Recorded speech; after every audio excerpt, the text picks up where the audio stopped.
নমস্কার, মিষ্টি দিদির হেসেলে সবাইকে স্বাগত। আমার মিষ্টি বন্ধুদের সকাল সকাল প্রত্যেককে সুপ্রভাত জানিয়ে আজকে একটা প্রিপারেশন করছি, যে প্রিপারেশনটা হচ্ছে বাঁধাকপির। বাঁধাকপি জেনারেলি খেতে খেতে সবার অরুচি ধরে যায়, মানে যখন শীতটা চলে যায়, তো সেই সময় একটু মুখে রুচি আনার জন্যে একটা প্রিপারেশন করব। তোমরা তো দেখলে শাকটাকে আমি খুব ভালো করে ধুয়ে নিলাম। ধুয়ে নেওয়ার পরে কি করছি, এর মধ্যে দেখো কোনো জল কিন্তু বেশি দিচ্ছি না, জাস্ট অল্প একটু জল দেব। ঠিক ছোটো বাটির 1 বাটি জল দিলাম, আর দিচ্ছি একটু নুন, খুবই সব অল্প পরিমাণে দিয়ে এটাকে একটু নাড়াতে হবে। থেকে জাস্ট একটু উলট পালট করে, নুনটা দিয়েছি যেহেতু, দিয়ে কি করবে, একদম লো ফ্লেমে চাপা দিয়ে দেবে। এর কোনো ভাপানো বা কিছু জল বেশি দেওয়ার কিন্তু কোনো প্রয়োজন নেই। তোমরা ফুল ভিডিওটা দেখতে থাকো, একদম মুখরোচক, শীত যাওয়ার মুখে। তো এই সময় বাঁধাকপি জেনারেলি কারোরই খেতে ভালো লাগবে না, কারণ এই সময় একটু অন্যরকম টেস্ট হয়ে যায়, কিন্তু সেটাকে মুখরোচক করার জন্যই এটা তৈরি করছি।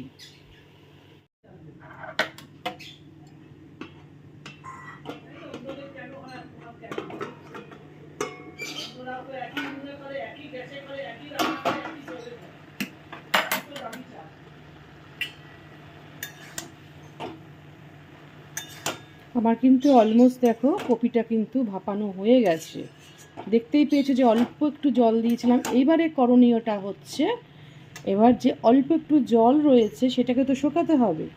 তো শোকানোর জন্য আমি কি করলাম, গ্যাসের ফ্লেমটা হাই করে দিলাম, একদম জলটা এর মধ্যে টানিয়ে নেব।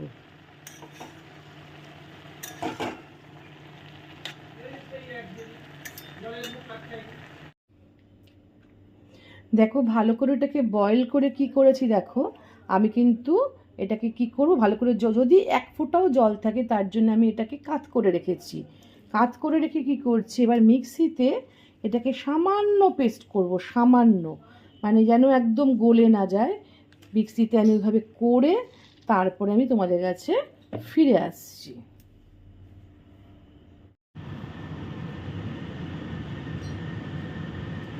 প্রথমে কি করবে, কড়াইতে সর্ষের তেল দেবে। পুরো রান্নাটাই কিন্তু সর্ষের তেলে করবে, কারণ সর্ষের তেলে না করলে কিন্তু এই প্রিপারেশনটা একদম ভালো লাগবে না। আর তার মধ্যে দিয়ে দিচ্ছি একদম 4টে বড় বড় লাল শুকনো লঙ্কা, যেটা কিনা দেখলেই ভয় লাগে। তো যাই হোক, খুব ভালো করে তেল গরম না হলে কিন্তু শুকনো লঙ্কা ভালো ভাজা হয় না। তো দিয়ে দিলাম শুকনো লঙ্কাগুলো। তেল কিন্তু খুব ভালো করে গরম করার পরে না, তেলটা মানে ফ্লেমটা কম করে দেবে, তাহলে কি হবে, তোমাদের গায়ে খেতেও আসবে না। আর লঙ্কাটাও দেখো সুন্দর করে কালারটা কিন্তু ধরে যায়, দেখো দেওয়ার সঙ্গে সঙ্গে কিন্তু মচমচে হয়ে কালারটা ধরে গেছে। এবার লঙ্কাগুলোকে আমি তুলে রাখবো, হাতা দিয়ে তুলবে, তাহলে দেখবে তাড়াতাড়ি কিন্তু তোলাগুলো সুন্দরভাবে হয়। এবারে নেক্সট কাজ যেটা হচ্ছে, এই তেলের মধ্যে আমি দিয়ে দেবো অল্প একটু কালো জিরে, অল্প একটু বলা ভুলাবে, মানে পরিমাণ মতো।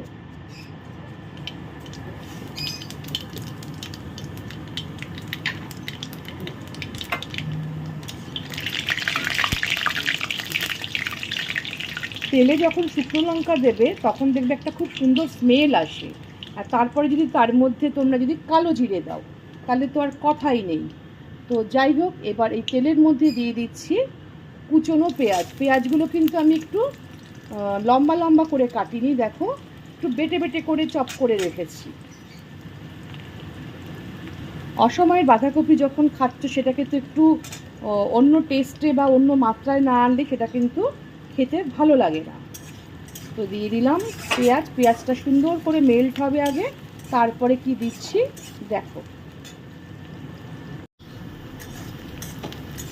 তেলে আমি কখনো রসুন কিন্তু আগে ভাগে দিই না, তাহলে কি হয় জানো তো, একদম ঝট করে ব্রাউনিশ কালারটা চলে আসে, আর তাতে পুড়ে যাওয়ার একটা চান্স থাকে।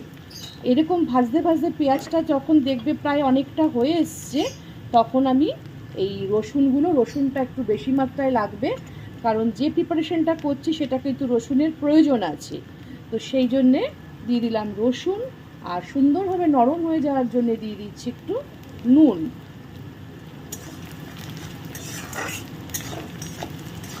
আর ঝালটা হচ্ছে একদমই যে যার মতো নেবে, কারণ হচ্ছে ঝালটা কিন্তু সব যে যার বাড়িতে যেরকম ঝাল খায়। তা আমি এখানে কাঁচা লঙ্কা 3টে নিয়ে নিয়েছি।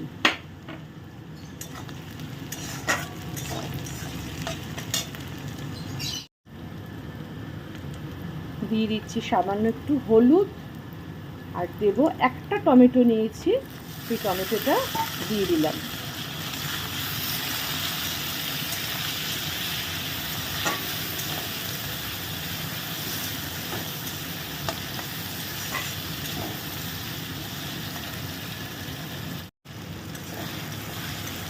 সুন্দর করে লো ফ্লেমে আস্তে আস্তে করে পুরো জিনিসটাকে কিন্তু ভেজে নিচ্ছি। আর এদিকে দেখো আমি কিন্তু ম্যাশ করে নিয়েছি, এটা মিক্সিতে দেখতেই পাচ্ছ দানা দানা মতোও আছে, প্লাস একদম খানিকটা মাখো মাখো মতোও আছে। তোমরা ভাবছো না কি বানানো হচ্ছে, সেই সবজি দেখতে থাকো তাহলে তোমরা বুঝতে পারবে। এত সুন্দর গন্ধ বেরিয়েছে কালো জিরে, পেঁয়াজ, রসুনের, মানে মনে হয় এটা দিয়েই এক থালা ভাত খাওয়া হয়ে যায়।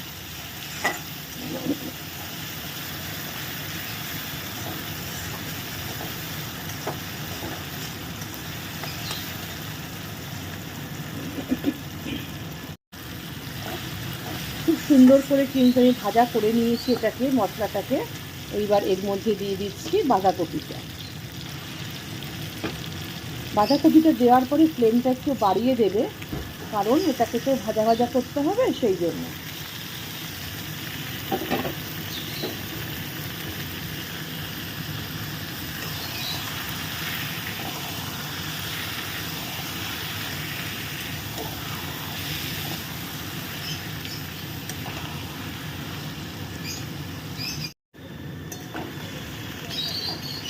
আর ফ্লেমটা কিন্তু একদম হাইতে করা আছে, কারণ দেখবে কিছু কিছু সবজি থাকে যেগুলোকে তুমি যতই যা করো না কেন তার মধ্যে একটা জল কিন্তু থেকে যায়।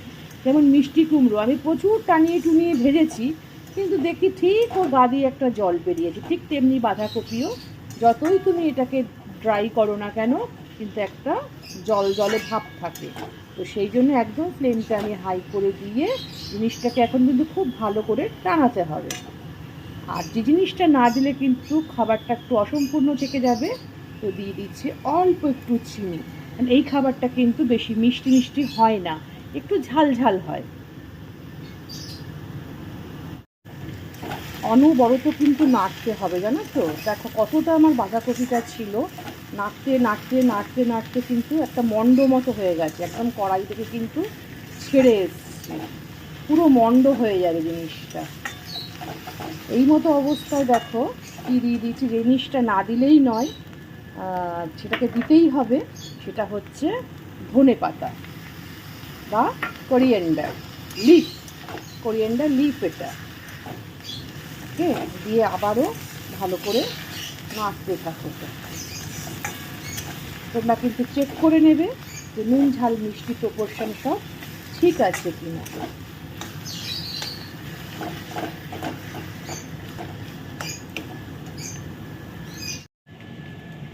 এই প্রিপারেশনটার মেইন জিনিস হচ্ছে কিন্তু প্রত্যেকটাই মেইন, তার মধ্যে কিন্তু এই যে নুন দিয়ে শুকনো লঙ্কাটা যে ডোলে একটু জাস্ট ফ্লেক্স টাইপের করে নিতে হবে, এটা নুন দিয়েই ডলতে হয়, করে সেইটা কিন্তু ওর মধ্যে দিতে হবে।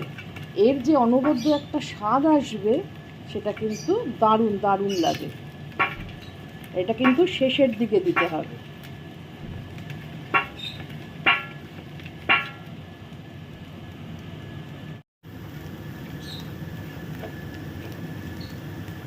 দেখো চিলি ফ্লেক্সটা কিন্তু নুন দিয়ে যে ম্যাশ করে রেখেছিলাম সেটা দিয়ে দিলাম।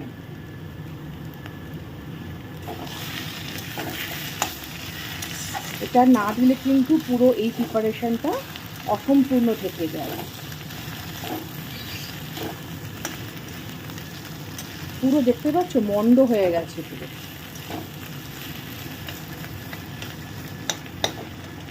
এখন কিন্তু আমি গ্যাসের ফ্লেমটা একদম লো করে দিয়েছি। আকাশটা দেখো কেমন মেঘ করে আসছে, পুরো সেই ধোয়া ধোয়া মতো হয়ে গেছে আকাশটা পুরো।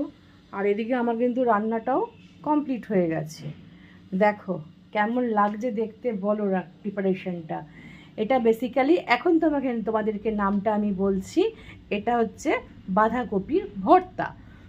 তোমরা নিশ্চয়ই সরি, রান্না যখন করছিলাম তোমরা নিশ্চয়ই খানিকটা বুঝতে পেরেছো যে ভর্তা যেভাবে মাখে শুকনো লঙ্কা দিয়ে, আমি কিন্তু সেভাবেই কিন্তু করেছি বা করার চেষ্টা করেছি। তো যাই হোক, তো তোমাদের জন্য তো দেখলে আমি স্পেশালভাবে করলাম। তো বাঁধাকপি এভাবে করে খেয়ে দেখবে অসময়ে, তাহলে দেখবে একদম মুখটা পুরো ছেড়ে যাবে। কেমন লাগলো বলো? ভালো লেগে থাকলে মিষ্টি দিদিকে একটা কিন্তু লাইক আর কমেন্ট শেয়ার করতে কিন্তু ভুলো না। আর পাশে থাকা বেল আইকনটা আমার নতুন বন্ধুদের উদ্দেশ্যে বলা, যদি ভালো লেগে থাকে বা পরিবারের কাউকে দেখানোর ইচ্ছে হয় তাহলে অবশ্যই কিন্তু তোমরা পাশে থাকা বেল আইকনটা প্রেস করে দিও। নিত্য নতুন আমি এরকম প্রিপারেশন যখন দেবো তোমাদের কিন্তু তোমরা তখন দেখতে পাবে বা পরিবারের লোককে শেয়ার করতে পারবে। তো যাই হোক, আজকে তো তোমাদের এটা দেখালাম, তো কেমন লাগলে অবশ্যই কিন্তু জানিও। ঠিক আছে, তাহলে আজকের মতো তোমাদের থেকে তো বিদায় নিতে হবে। তাহলে টাটা, তোমরা ভালো থেকো, সুস্থ থেকো, সাবধানে থেকো, নিরাপদে থেকো। ঠিক আছে, আমার কিন্তু কমপ্লিট রান্না। তাহলে তোমরা এবার রেঁধে কিন্তু বাড়িতে করে খেয়ে দেখবে। ঠিক আছে, আজকের মতো আসি, টাটা।